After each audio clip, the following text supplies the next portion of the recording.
Noël ne vient pas te réconforter. Il ne vient pas t'apaiser, ni te distraire avec des lumières, des voix ou des promesses de paix artificielle. Noël arrive quand tout ralentit, quand le bruit extérieur baisse.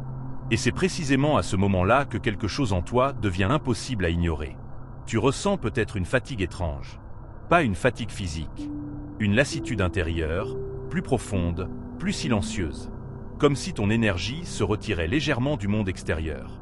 Comme si une partie de toi cessait de faire semblant. Beaucoup ressentent cela sans savoir le nommer. Ils pensent que c'est la fin de l'année, ou l'âge, ou le stress. Mais ce n'est pas ça. Ce que tu ressens, c'est l'espace qui se crée quand les distractions tombent. Et dans cet espace, ce que tu as évité toute l'année commence à remonter. Pas sous forme de cris, pas sous forme de drame, mais sous forme de silence inhabituel. De questions qui n'ont pas de réponse immédiate. D'un regard intérieur que tu n'as pas l'habitude de soutenir. Toute l'année, tu avances. Tu fais ce qu'il faut. Tu t'adaptes. Tu réponds. Tu tiens. Mais tu ne regardes pas toujours depuis quel endroit intérieur tu vis tout cela. Et quand le rythme collectif ralentit, quand les obligations se taisent, quand les rôles sociaux se fissurent un peu, ce lieu intérieur devient visible. Pas parce qu'il est nouveau, mais parce qu'il n'est plus couvert. Ce moment trouble beaucoup de personnes. Parce qu'on leur a appris que les fêtes sont censées faire du bien, apporter de la chaleur, de la joie, de la lumière. Alors quand ce n'est pas le cas, ils pensent qu'il y a quelque chose qui ne va pas chez eux. Mais ce n'est pas un dysfonctionnement, c'est une révélation. Ce que tu ressens maintenant n'est pas un problème à résoudre. C'est une information sur la distance entre ce que tu montres et ce que tu habites réellement. Entre ce que tu poursuis et ce que tu ressens profondément. Entre la version de toi qui fonctionne et celle qui observe en silence. Regarder, cela demande du courage. Pas un courage spectaculaire. Un courage calme. Celui de ne pas fuir immédiatement. De ne pas remplir le vide trop vite. De ne pas chercher à transformer cette sensation en quelque chose de positif. Parce que ce n'est pas encore le moment de réparer. C'est le moment de voir. Beaucoup passent à côté de ce moment chaque année. Ils l'étouffent avec des résolutions, des projets, des promesses, des listes de choses à changer. Mais changer sans regarder d'où tu observes le monde. C'est répéter différemment la même posture intérieure. Le malaise que tu peux ressentir maintenant ne parle pas du futur. Il parle du présent, de ce que tu portes encore, de ce que tu tolères, de ce que tu maintiens par habitude, par peur ou par loyauté ancienne. Rien de tout cela n'est une faute. Mais tout cela mérite d'être vu. Parce que ce que tu refuses de regarder continue d'agir depuis l'ombre. Et ce que tu regardes vraiment commence à perdre son pouvoir sur toi. Si tu écoutes attentivement, tu peux sentir que ce moment n'est pas là pour te juger. Il n'est pas là pour te dire que tu as échoué. Il est là pour te montrer la vérité de ton état intérieur actuel. Pas celui que tu racontes, celui que tu vibres. Et c'est toujours cet état-là que la vie prolonge. Pas tes intentions, pas tes discours, pas tes efforts ponctuels. Ce que tu observes maintenant, dans ce silence particulier, est le point de départ réel de toute transformation authentique. Pas une transformation bruyante, pas une métamorphose spectaculaire, mais un déplacement subtil du regard intérieur. Car la réalité ne change pas quand tu décides. Elle change quand l'endroit depuis lequel tu regardes cesse d'être le même. Et si ce que tu vois te dérange, ce n'est pas pour te punir. C'est pour t'inviter à une honnêteté plus profonde. Tu n'as rien à forcer ici. Rien à comprendre immédiatement. Rien à résoudre aujourd'hui. Tu as juste à rester présent à ce qui est là. Sans le rejeter. Sans l'embellir. Sans le fuir. Parce que regarder vraiment, c'est déjà commencer à se libérer. Et ce moment que beaucoup cherchent à éviter est souvent celui qui change tout, silencieusement. Avant d'aller plus loin, j'aimerais que tu fasses une chose simple, mais essentielle. Écris en commentaire ce que tu ressens en ce moment. Un mot, une phrase, même quelque chose de flou. Parce que mettre des mots sur un état intérieur, c'est déjà cesser de le fuir. Et souvent, ce que tu écris ici n'est pas seulement pour moi. C'est pour toi. Ce que tu observes maintenant n'est pas une émotion isolée.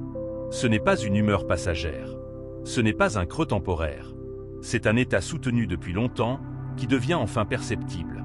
La plupart des gens vivent toute leur vie depuis un endroit intérieur qu'ils n'ont jamais vraiment regardé. Ils avancent. Ils agissent. Ils réagissent. Mais ils n'observent pas depuis quel espace intérieur tout cela part. Ils confondent mouvement et transformation. Ils confondent adaptation et alignement. Ils confondent survie et vie. Et tant que cet endroit intérieur reste inconscient, tout ce qui change à l'extérieur finit par revenir à la même forme.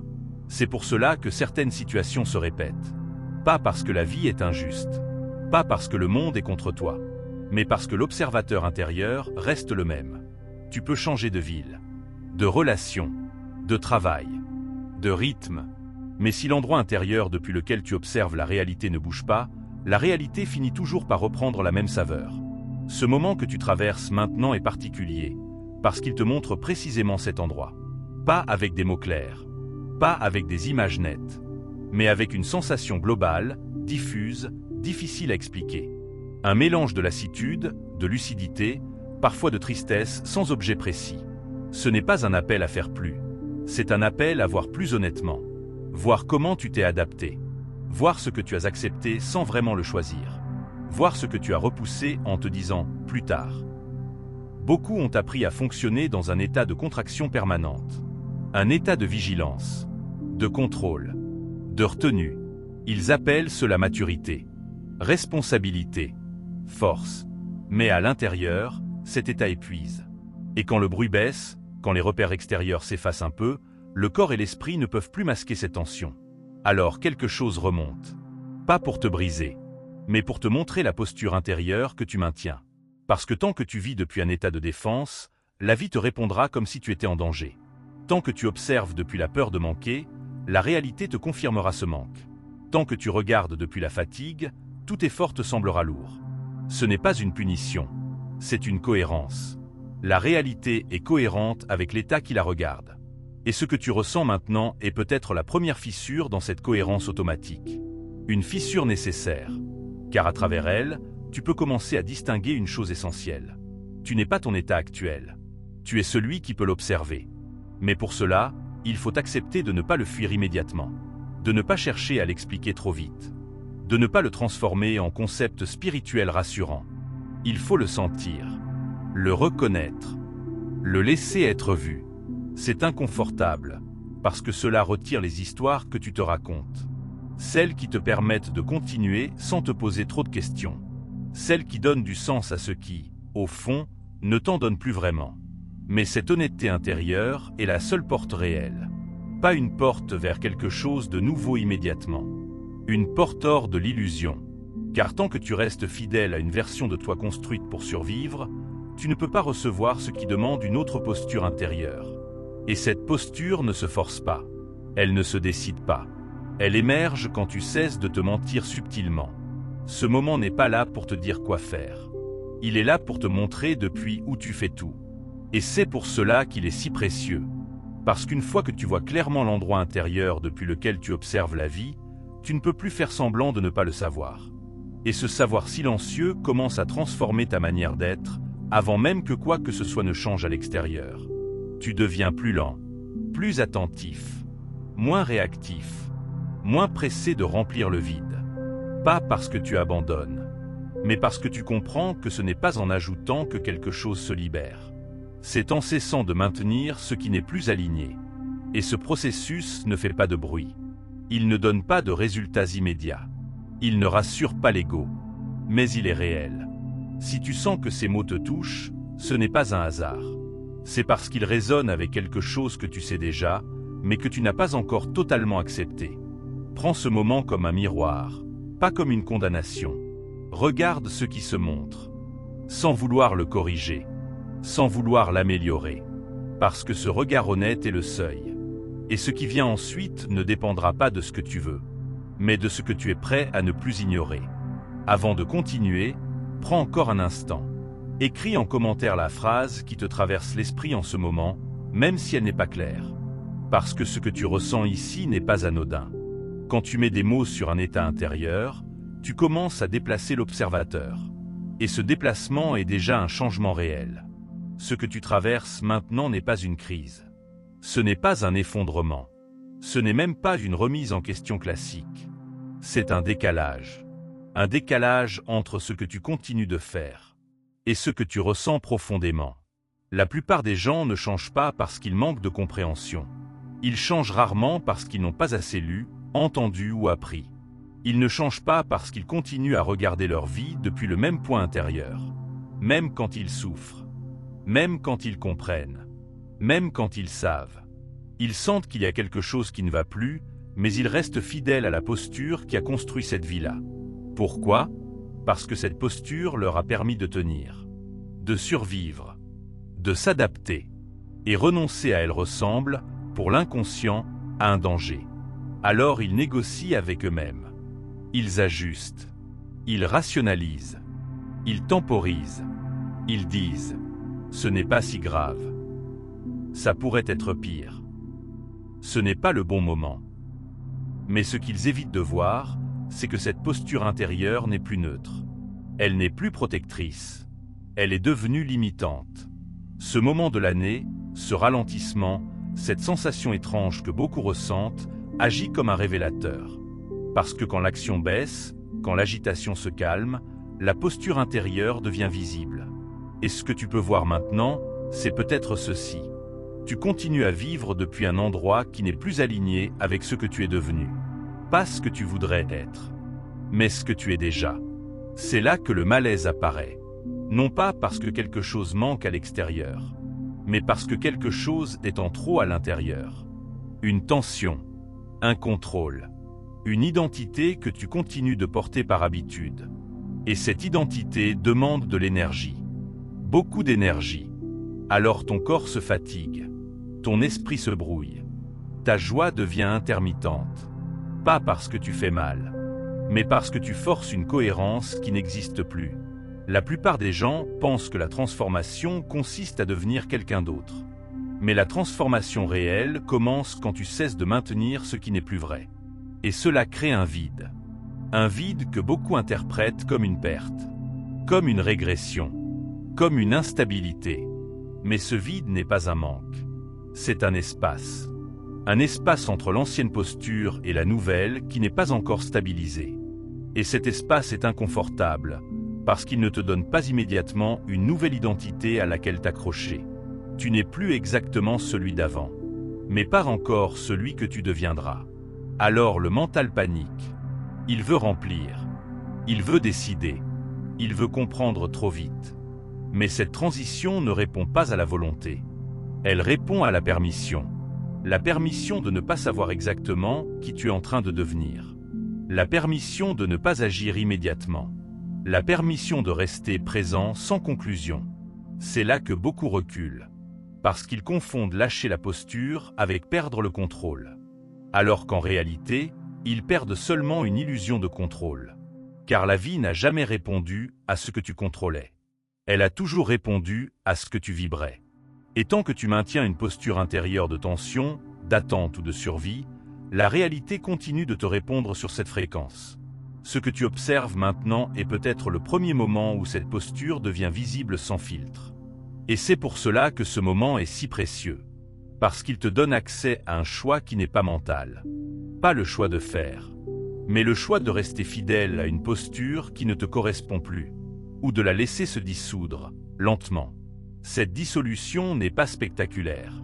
Elle ne ressemble pas à une révélation mystique. Elle ressemble à un désengagement progressif. Tu réagis moins, tu forces moins, tu expliques moins. Pas parce que tu te désintéresses, mais parce que tu n'as plus besoin de défendre une version de toi qui n'est plus juste. Et c'est à ce moment précis que la réalité commence à se réorganiser subtilement. Pas encore de manière visible, pas encore de manière mesurable. Mais intérieurement, quelque chose se détend. Et cette détente change ton regard. Tu observes moins depuis le manque, moins depuis l'urgence, moins depuis la peur de perdre, et plus depuis une présence silencieuse. Ce déplacement est presque imperceptible, mais il change tout, parce que ce n'est plus la même conscience qui regarde. Et la réalité, inévitablement, répond à cela. Pas immédiatement, pas selon un calendrier, mais avec une cohérence implacable. Ce que beaucoup appellent patience est en réalité une fidélité à ce nouvel état intérieur naissant. Et ce que beaucoup abandonnent trop tôt, ce n'est pas un projet. C'est ce moment fragile où l'ancienne posture n'est plus active, mais où la nouvelle n'est pas encore solide. Si tu traverses cela maintenant, sache une chose, tu n'es pas en train de perdre quelque chose. Tu es en train de cesser de maintenir ce qui te retenait. Et cela demande plus de courage que n'importe quelle action visible. Parce que personne ne valide ce processus. Personne ne l'applaudit. Personne ne le remarque. Mais toi, tu le sais. Et ce savoir silencieux est la racine de la suite. Avant d'aller jusqu'au bout, prends encore un instant. Si ce que tu ressens ici est réel pour toi, écris en commentaire la phrase suivante ou adapte-la avec tes propres mots. Je vois enfin depuis où je vis. Parce que chaque mot que tu laisses ici n'est pas seulement un message. C'est une prise de position intérieure. Et quand des milliers de consciences posent cette intention en même temps, quelque chose change réellement dans le champ. Ce que tu as traversé tout au long de ce message n'était pas une histoire. Ce n'était pas une explication. C'était une traversée. Une traversée de ton propre regard. Et maintenant, une chose devient claire. La transformation dont tu as toujours cru avoir besoin n'a jamais commencé par l'action. Elle a commencé le jour où tu as cessé de te mentir sur l'endroit depuis lequel tu observes ta vie. La plupart des êtres humains cherchent à modifier leur réalité sans jamais déplacer ce point central. Ils veulent plus, mieux, différent, mais ils regardent toujours depuis la même posture intérieure. Alors la réalité répond avec des variations, sans jamais changer de fond. Ce que tu as peut-être senti ici, ce n'est pas une réponse. C'est un déplacement presque invisible, mais irréversible. Car une fois que tu vois clairement depuis où tu vibres, tu ne peux plus faire semblant de l'ignorer. Et ce n'est pas une condamnation, c'est une libération. Tu comprends alors pourquoi certaines portes ne s'ouvraient pas, pourquoi certaines situations résistaient, pourquoi certains cycles se répétaient. Ce n'était pas un manque d'effort, ni un manque de mérite. C'était une incohérence subtile entre ce que tu cherchais et ce que tu étais intérieurement en train de maintenir. La vie n'a jamais répondu à tes désirs. Elle a toujours répondu à ton état soutenu. Et maintenant que cet état commence à se transformer, même doucement, même imparfaitement, la réponse ne peut plus être la même. Mais attention, c'est ici que beaucoup se trompent. Ils attendent un signe immédiat, un événement, une confirmation extérieure. Et quand rien ne se produit tout de suite, ils doutent. Ils reviennent en arrière. Ils reprennent l'ancienne posture. Mais la transformation réelle ne commence jamais par des feux d'artifice. Elle commence par un silence différent. Un silence où tu réagis moins, où tu te justifies moins, où tu forces moins. Un silence où tu n'as plus besoin de convaincre qui que ce soit, même pas toi-même. C'est dans ce silence que l'alignement se stabilise. Et c'est pour cela que ce message n'est pas fait pour être consommé une seule fois. Reviens-y, réécoute-le, pas pour comprendre davantage, mais pour laisser la vibration s'intégrer. Car ce n'est pas l'information qui transforme. C'est la répétition consciente d'un regard juste. Chaque fois que tu reviens à cet état d'observation lucide, tu renforces le nouveau point depuis lequel tu vis. Et peu à peu, sans effort, sans lutte, la réalité commence à répondre autrement. Pas parce que tu as demandé plus fort, mais parce que tu es devenu cohérent. Si ce message résonne en toi, prends une seconde pour donner un hype à cette vidéo. Pas comme un geste automatique, mais comme un signal clair. Cette vibration mérite d'être amplifiée. Quand tu donnes un hype, tu aides ce message à atteindre d'autres consciences qui vivent exactement ce que tu traverses, même si elles n'ont pas encore les mots pour le dire. Tu peux aussi aimer cette vidéo, non pas pour soutenir une plateforme, mais pour ancrer intérieurement ce que tu viens de reconnaître. Chaque action consciente renforce l'alignement. Et si tu sens que ce travail intérieur te parle vraiment, abonne-toi. Pas pour accumuler du contenu, mais pour rester en contact avec ce rappel essentiel. La réalité ne se change pas en surface. Elle se transforme depuis l'observateur. Ce que tu vis maintenant n'est pas une fin d'année ordinaire. Ce n'est pas un passage de calendrier. C'est un point de bascule intérieur. Tu n'es plus obligé de courir vers une version future de toi-même. Tu peux commencer à habiter pleinement l'état depuis lequel la vie se réorganise naturellement. Et ce basculement ne demande pas de discipline rigide. Il demande de l'honnêteté, de la présence, et surtout, de la patience envers ce qui est encore en train de se dissoudre. N'essaie pas d'aller trop vite. N'essaie pas de comprendre chaque étape. Laisse l'ancien regard se retirer. Laisse le nouveau s'installer. Même s'il est encore fragile. Même s'il n'a pas encore de forme claire. Car ce regard-là est déjà aligné avec ce que tu cherches. Et tôt ou tard, la réalité ne pourra que s'y ajuster. Si tu es arrivé jusqu'ici, ce n'est pas un hasard. C'est parce que quelque chose en toi était prêt à voir. Et une fois que tu vois vraiment, il n'y a plus de retour possible. Seulement un chemin plus juste, plus silencieux, plus vrai. Merci d'avoir traversé ce moment avec présence. Reviens à cette vidéo autant de fois que nécessaire. Chaque écoute ancre un peu plus cette vibration. Et souviens-toi, Ce n'est pas le monde qui change en premier. C'est toujours le regard. Et quand le regard change, tout finit par suivre.